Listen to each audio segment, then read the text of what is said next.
Exercise chapter 2 का question number 4। Question number 4 में हमारे पास क्या है कि using slope showed at the right triangle with its vertices A, B and C is a right triangle। यानी कि हमने पीछे एक्सरसाइज चैप्टर 1 में भी किया, ठीक है ना। अब हमारे पास उसी तरह से अगर हम कर लेते हैं क्वेश्चन, तो I think so most better than other condition. दूसरी कंडीशन से फिर मेरे ख्याल से पूरी पुरानी कंडीशंस को अगर यूज़ कर लिया जाए तो मेरे मुताबिक तो ये बेटर है। क्या पिक्चर यानी कि डायग्राम बना के अगर करते हैं, जैसे हमने उसमें किया था कि ए पॉइंट के ऊपर क्या लिया था हमने, राइट एंगल लिया था और बेशक ए बी इधर ले लिया और सी इधर ले लिया, ठीक है ना। अब ए पॉइंट क्या है हमारे पास, ए के वर्टेक्स क्या है 6 1, बी के वर्टेक्स क्या है 2 7 और सी के वर्टेक्स क्या है -6 -7 हमारे पास सी के वर्टेक्स, ठीक हो गया। अब हमने ए को परपेंडिकुलर शो करना है, तो slope of A B find करेंगे हम। Slope of A B,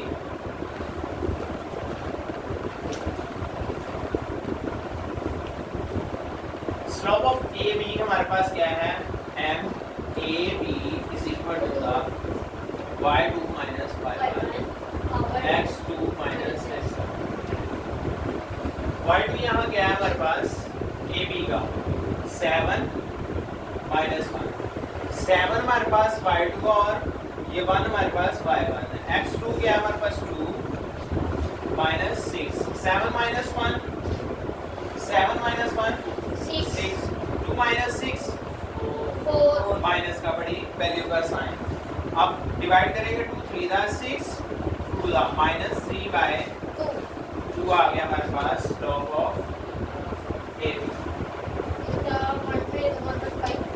next हम फाइंड करते हैं स्लोप ऑफ ए सी।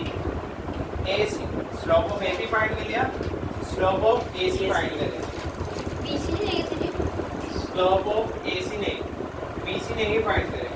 हमने परपेंडिकुलर शो करना है, ये और ये लाइन एक दूसरे परपेंडिकुलर, ये परपेंडिकुलर नहीं है, ये हाइपोटेन्यूस लाइन, ठीक है। Slope of AC M A C is equal to the y2 minus y1 over x2 minus x1। यहाँ इसका a और c हमारे पास -7 y2 और y1 -1, x2 हमारे पास -6 ये 6 क्लास का और माइनस के वाला साइन, ओके। ये माइनस -7 -1 -8 -6 -12 दोनों के सेम साइन ऐड हो जाएंगे, ये साइन अब ये ऊपर नीचे डिवाइड हो रहे हैं 4 2 4 3, तो ये हो गया minus plus 2/3 slope of A सी। हमारे पास हमने राइट एंगल शो करना है, तो हमारे लिए AC से ए सी आएगा यहाँ, ठीक है। अब हमारे पास हमने क्या कहना है, slope of A B into slope of A C is equal to -1, ये शो करना है फॉर परपेंडिकुलर। ये मल्टीपल ही है,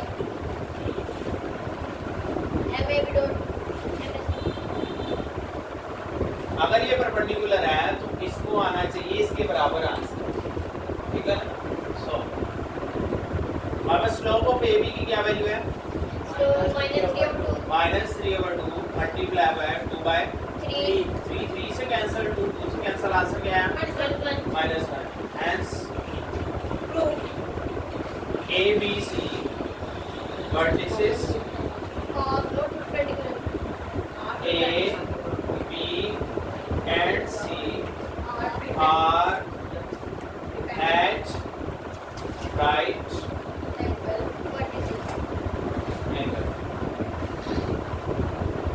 ठीक हो गया। तो ये हमारे पास किस पर है, right angle.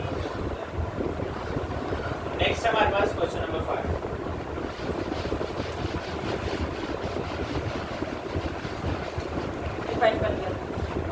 Question number 5 I know pair of points are given. Find whether the two lines determined by these points parallel, perpendicular or none. If A, condition A, यानी 3 vertices हैं, 1 2 2 4 vertices, 4 1 minus A 2 minus 3 4 6 2 4 5 minus 2 minus 7. अब ये जो से हमारे पास दो vertices हैं, ये 1 minus 2 2 4 and 4 1 8 2, ये वर्टिसेस और ये वर्टिसेस क्या ये एक दूसरे के पैरेलल हैं, परपेंडिकुलर हैं? यहाँ कुछ भी नहीं है, ये हमने चेक करना है हमारे पास। ठीक हो गया?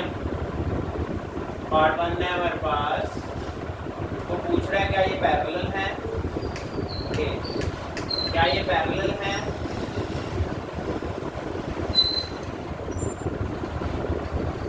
क्या ये परपेंडिकुलर है या ये दोनों में से कुछ भी नहीं है?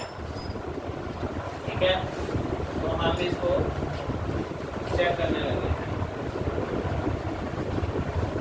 लेट अब हम इसको लाइट करते हुए ए हमारे पास ये है 1 minus 2, बी हमारे पास 2 4 एंड सी हमारे पास 4 1 और डी हमारे पास है -8।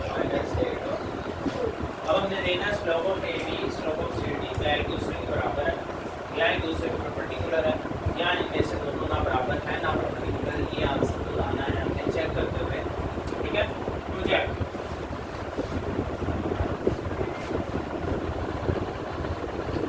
स्लोप ऑफ ए बी का slope M A B y2 minus y1 x2 minus x1, y2 minus 4 minus 1 x2 2 y2 minus 2 x2 minus 1 4 plus 2 6 slope of AB 6 next हमने slope of CD find करना, यही formula use होगा।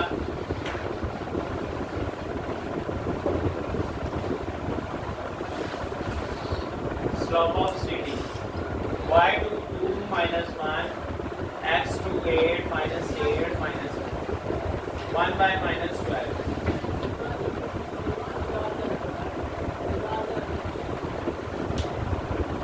अच्छा, here slope of A B का answer check करें 6 है और slope of C D का आंसर चेक करें, हमारे पास क्या है -1/12। क्या ये दोनों एक दूसरे के इक्वल हैं?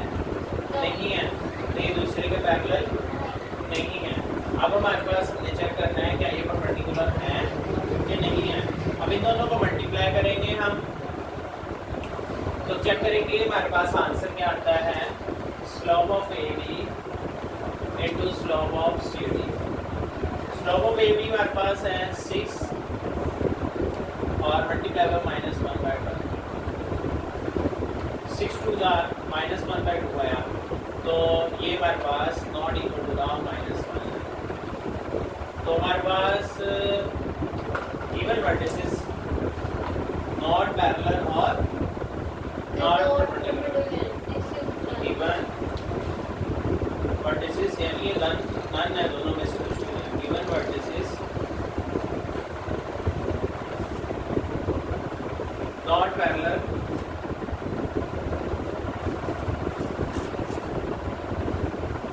और not perpendicular.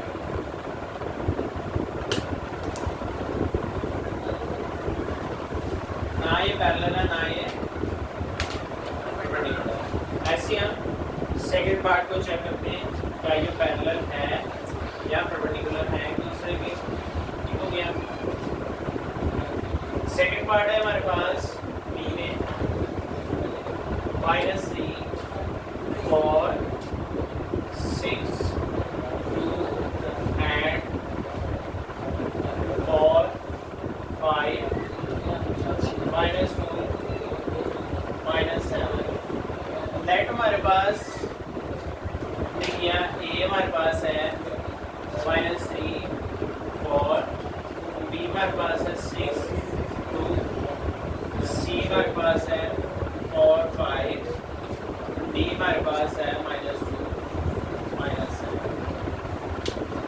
Slope of A B हमने फाइंड करना है।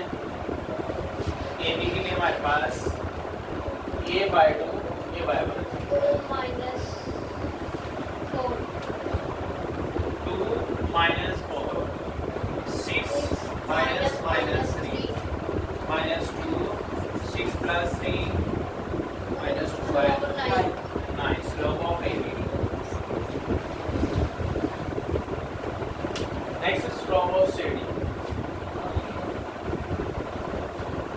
slope of CD में क्या है हमारे पास y2 minus 7 minus 5 x2 minus 2 और minus 4 तो ये हो जाएगा हमारे पास minus 12 by minus 6 6 2 are minus minus से कैंसिल हो गया। अब आप देखिए minus 2 by 9 और 2 क्या दोनों एक दूसरे के इक्वल हैं? No. नहीं है। अब नेक्स्ट स्लोप ऑफ AB और CD चेक कर लेते हैं। स्लोप ऑफ AB में हमारे पास क्या है minus 2 by 9 multiply by 2 तो ये देगा minus 4 by 9 which is not equal to the minus 1 given vertices not parallel and not perpendicular, ना ही parallel and ना ही perpendicular। No. हो गया ना? तो ये हमारे पास नॉन कंडीशन आ गई, इन दोनों में से कुछ भी नहीं है। नेक्स्ट है हमारे पास क्वेश्चन नंबर 6।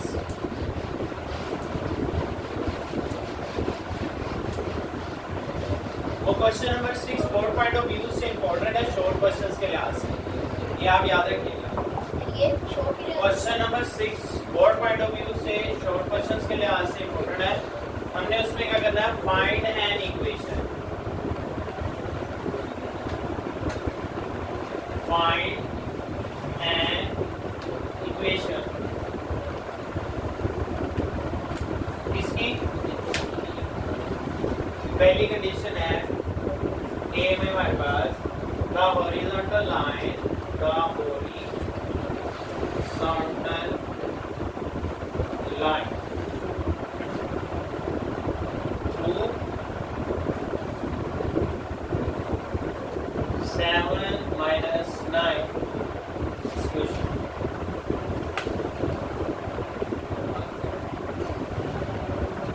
जब हॉरिजॉन्टल लाइन होती है हमारे पास तब x क्या होता है?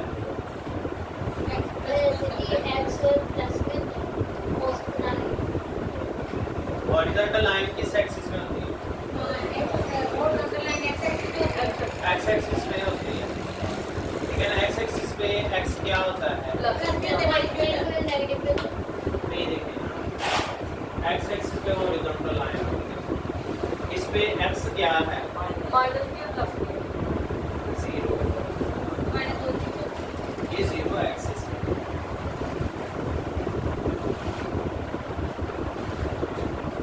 इस हॉरिजॉन्टल लाइन में x क्या होता है? 0। कैसे? आपने एक्सरसाइज 7.1 में भी किया होगा क्वेश्चन, तो कवर करके देखो। वहाँ हमने बताया हुआ है कि x एक्सिस पे क्या होता है? x 0। ठीक है? तो हमारे पास जब हॉरिजॉन्टल लाइन के ऊपर x 0 तो y क्या होगा? y क्या होगा? x x 0 है तो y में x होगा। ठीक है ना? एक्सरसाइज 7.1 में देखिए हमारे पास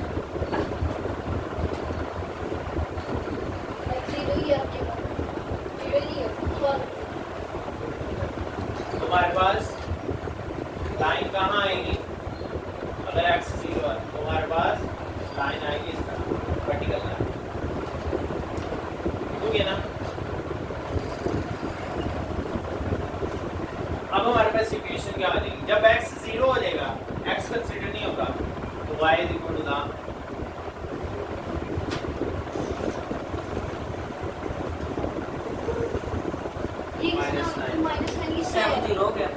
सेवन कंसीडर नहीं होगा ना। हॉरिजॉन्टल लाइन पे x 0 होता है, x 0 है, x है ही नहीं। जब x 0 है हमारे पास तो इक्वेशन किसकी होगी? y की। तो y क्या है हमारे पास? y का -9। हॉरिजॉन्टल लाइन के ऊपर हमारे पास y इज इक्वल क्या है? ये आंसर कर अब हमारे पास नेक्स्ट b। अब उसमें देखिए स्टार्ट करेंगे the vertical line through vertical vertical ये वाली होती है। जब वर्टिकल लाइन होगी तो y 0 हो जाएगा। यस सर हॉरिजॉन्टल लाइन पे x 0 होता है मैक्सिमम और वर्टिकल लाइन पे हमारे पास y 0 होता है। तो इसका answer y equal x equal -5 आएगा -5 ऊपर x नहीं आएगा। x is equal to -9।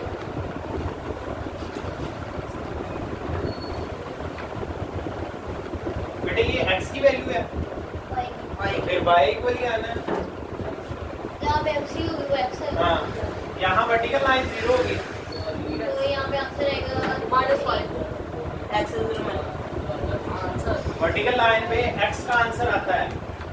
ये देखिए यहाँ वर्टिकल लाइन है ना ये वाली, तो x किधर होगा? यहाँ x -5 पे ये आएगी -1 -2 -3 -4 -5।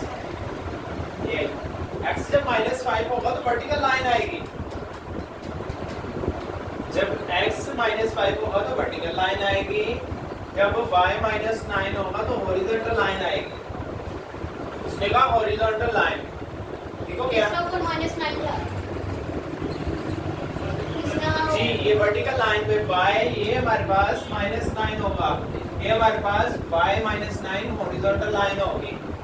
जब वो y लाई करती है तो हॉरिजॉन्टल लाइन आती है, जब x लाई करती है तो हमारे पास वर्टिकल लाइन होती है। ठीक है ना, x के लिए हमारे पास वर्टिकल लाइन आती है और y के लिए हॉरिजॉन्टल लाइन होती है। ठीक हो गया। अब इस तरह हमारे पास c की तरफ आते हैं। चलो ये फाइंड एन इक्वेशन, ऊपर से सवाल पढ़ते होते हैं अच्छे। फाइंड एन इक्वेशन, इस तरह से सवाल नहीं लिखा आएगा। Find an equation of through a -6 5 having slope 7। यहाँ तो उसने c ऑप्शन दिया, वो c को रेज कर देगा। यहाँ से हमारे पास डायरेक्ट यहाँ से through a -6 5 having slope 7. having slope 7।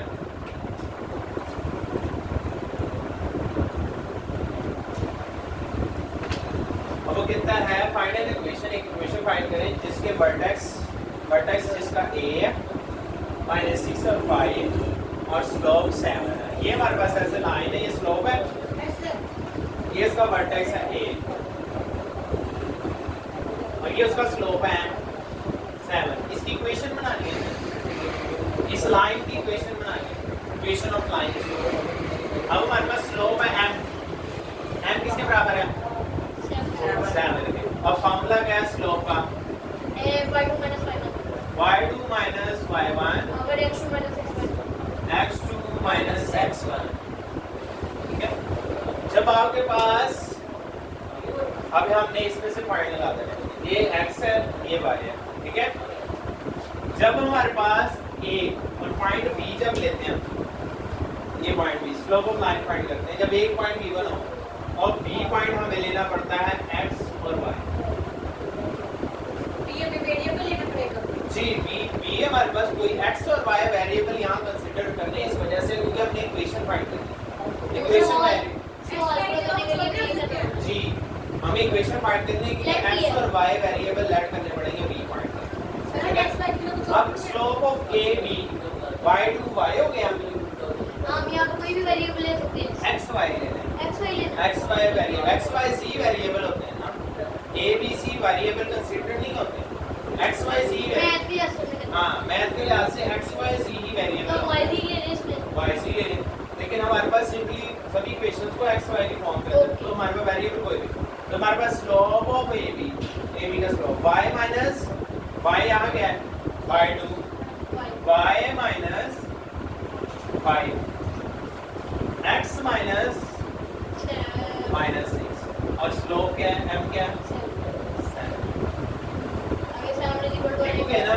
अब हमने ये स्लोप ऑफ लाइन की इक्वेशन फाइंड करने के लिए 7 y minus 5 x plus 6 ये तो डिवाइड हो रही है, तो जाके multiply 7 multiply by x plus y minus 5। पूरी वैल्यू है ये x वाली। ये बेटा पूरी वैल्यू डिनोमिनेटर में जितनी वैल्यू सारी आ गई। अब 7 दोनों के साथ मल्टीप्लाई होना है। 7x 7 इसको ब्रैकेट में लिखना है। 7x 7 multiply by 6 42 42 y minus 5। ये लीनियर इक्वेशन आ गई। अब लीनियर क्वेश्चन अब इसको अरेंज करके सॉल्व करना है ना हमने। अब ये सारे टर्म उधर ले जाएंगे सब 0 y minus 7x y minus 7x minus 42 minus 5। ये 42 उधर जाके क्या हो गया माइनस y अब अरेंज कर देना है इसको y माइनस 7x नेक्स्ट आ गया हमारे पास -47 माइनस 47 इज इक्वल टू 0। हां ये इक्वेशन ऑफ लाइन यानी इक्वेशन ऑफ स्लोप है। इसके पॉइंट -6 और 5। अगर हम यहां पे 0 ना ले, यहाँ पे 0 ना ले, बेटा इक्वेशन हमारे पास 0 इक्वेशन इक्वल टू 0 होती है। इक्वेशन हमेशा हमारे पास इक्वल टू 0 होती है। नेक्स्ट है हमारे पास सी हो गया डी पार्ट करते हैं। वहाँ स्लोप क्या है 0 हो गया। सवाल से भी 2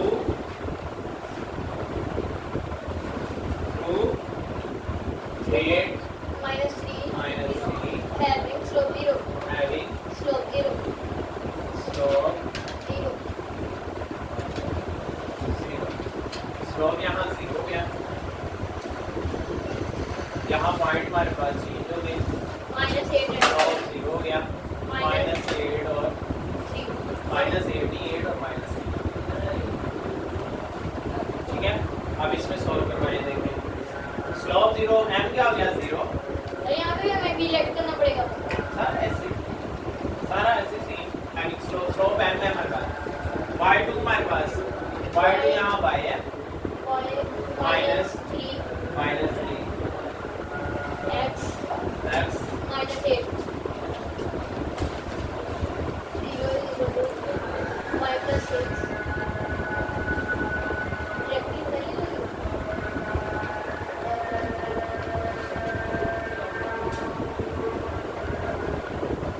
हाँ 0 मल्टीपल होगा तो 0 ही आ जाएगा। y इधर चले गया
ई पार्ट में देखेंगे 2 -8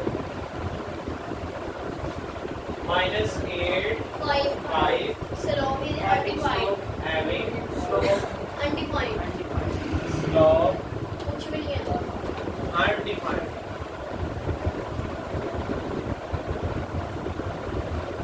मैंने आपको बताया अनडिफाइंड का जो सैंपल होता है वो इस तरह से होता है वो 8 होता है 8 लेटा हुआ है, ठीक है? अब यहाँ हमारे पास -8 और 5 infinite जी इनफाइनाइट भी बोलते हैं इसको अनडिफाइंड एम हमारे पास अनडिफाइंड है और एम का फॉर्मूला है y2 minus - 5 1 x तो इसका सीधा आंसर एक छोटा x1 y2 हमारे पास है y minus 5 x2 है हमारे पास x minus 8 और यहाँ अनडिफाइंड है x minus x undefined is equal y minus 5 x plus 8 अब x plus 8 उधर चला जाएगा और y minus 5 over undefined जब किसी भी वैल्यू के नीचे अनडिफाइंड आ जाए हमारे पास 0 के बराबर तभी तो undefined किसका है अनडिफाइंड किसी भी वैल्यू के नीचे आ जाए वो उधर चला गया शफल कर दिया मतलब exchange कर लिया जी चेंज करनी जब किसी भी वैल्यू के नीचे अनडिफाइंड आ जाए वो 0 हो जाता है x plus 8 is equal to 0 x is equal to minus 8 minus 8 हाँ नेक्स्ट पार्ट हम इसके कर सकते हैं